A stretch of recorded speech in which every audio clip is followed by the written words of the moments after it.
Hey folks, Matt from artoftheimage.com. Just reading an email from Scott Westerman. Scott writes in and he asks for some camera advice. He says, wow, I bet you get sick of this question. Well, no, not really. I always enjoy talking about cameras, so it's never a problem for that. I'm a keen amateur photographer who currently owns a Sony a6000 with the Sony 35mm f1.8, Sony 50mm f1.8, Sony 55-210 kit zoom, and a Sigma 17mm f2.8.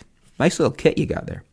I'm looking to maybe start charging a little for my work and maybe even venture into portraits and maybe weddings too. I have taken wedding photos before for friends who are not having a photographer. Please note, I don't intend to jump in asking for loads of money for my work as I know my limitations.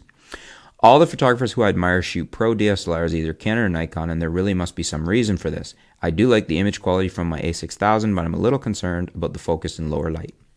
I have been looking around, and if I sell my Sony gear, I could get something like the D5500 from Nikon with the kit lens and the 35 and 50mm f1.8 primes, or even the D7200 with the 18-140 VR and maybe the 35 f1.8 prime.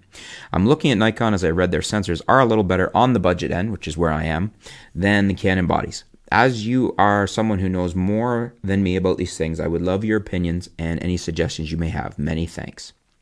Well, thanks for your question, Scott. Your kit is good right now, and image quality wise, you're probably not going to see a bump with either of those two Nikon bodies because it's essentially the same sensor. What you will see, and that's what you were speaking towards, was I think you'd see better autofocus in both of those cameras.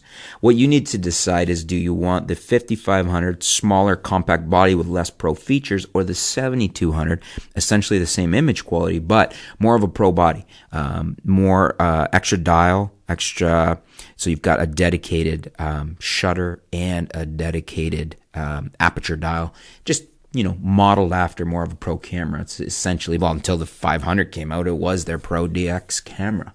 And a very, very good autofocus system. That's the way I would go if for photography. For video, then it clouds it because the 5500 is a better video camera, mostly just because of the movable LCD. But for photos, and if you're doing weddings and events, I will go the 7200. I don't mind that 18-140 VR at all, but for weddings and events, you might want better low light, so I would look at a Sigma 17-50 f2.8 OS. That's the one I like to use with that camera. And the 35 f1.8 is a great prime, as is the 50 f1.8. My choice between the two would be the 50 f1.8.